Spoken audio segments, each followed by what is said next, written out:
Whiplash has been one of my favorite movies since I first saw it.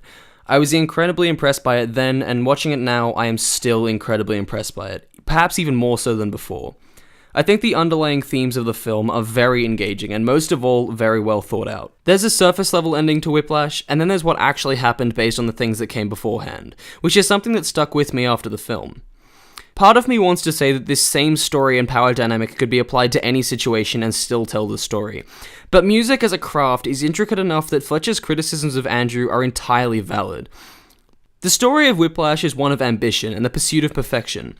More than anything else, I think it's an exploration of the dynamic that exists between student and teacher in a very extreme scenario. Fletcher's constant attack of Andrew is something that most people would try to escape, but the setup for both Andrew and Fletcher's characters makes Fletcher's straight-up assault of Andrew believable.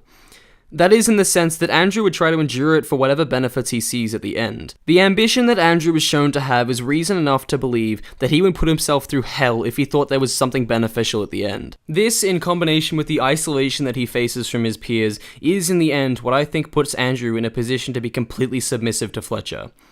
And this is also something that I think Fletcher preys on, and the way the film sets up Fletcher's habit of making people feel special is especially relevant to his relationship with Andrew. The first band practice that Andrew attends involves a conversation with Fletcher that shows him, from the beginning, getting under Andrew's skin. Fletcher tells Andrew that he's at the music school Schaefer for a reason. He asks about his family and seems genuinely interested in his life. Something that, based on previous events in the film, I don't think Andrew was used to. In the same period of time that Whiplash shows Andrew listening to other people's conversations rather than having his own, the film sets up the reputation of Fletcher. From the very opening of Whiplash, the film sets up the commanding nature of Fletcher. And the best way that I can describe this is to just show you this small excerpt from the beginning of the film. You know who I am? Yes, sir. So you know I'm looking for players. Yes, sir. Then why did you stop playing? Did I ask you to start playing again? Sorry, I asked why misunderstood. you stopped playing, and your version of an answer was to turn into a wind-up monkey. Sorry, I thought... Show me your rudiments. And it's not just this one scene either. Up until Andrew's first practice with Fletcher's band, Fletcher seems to have this omniscient presence within Schaefer.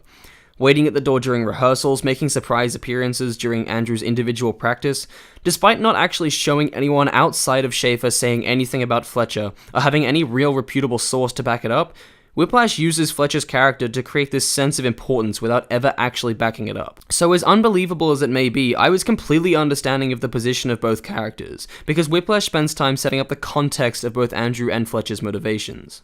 Both characters are also very well represented visually, especially Andrew.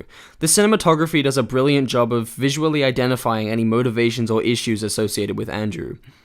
My two favorite shots in Whiplash focus on the isolation of Andrew and his ambition.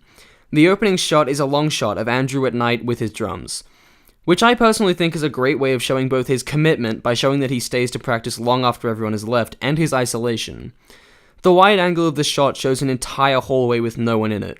The shot completely isolates Andrew down the end of the hallway.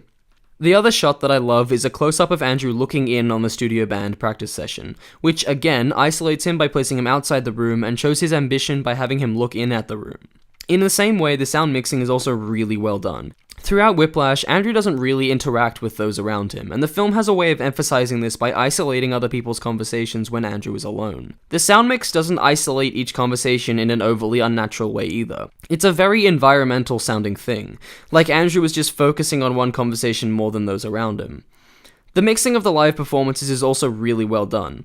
Like, the performances sound like performances rather than pre-recorded music. And linking that back to the conversations, the practice sessions at Schaefer always seem to start with everyone in the band chatting and in general making a lot of noise. And as a character thing, J.K. Simmons enters the room and everyone goes quiet. When the room goes silent, you could cut the tension with a blunt spoon. As a motif, it's great at showing how commanding Fletcher is, but also showing how much his students respect and fear him. And speaking of the practices, the editing in the studio scenes is energetic as hell. When the music starts, that's all that matters. The film quickly cuts between instruments on the beat of the music. When the music starts playing, that's everything to the film. Whiplash is a brilliant movie. It develops the relationship between Fletcher and Andrew excellently, not only from a writing perspective, but from a technical perspective as well. And it's really great to see. Whiplash, 10 out of 10.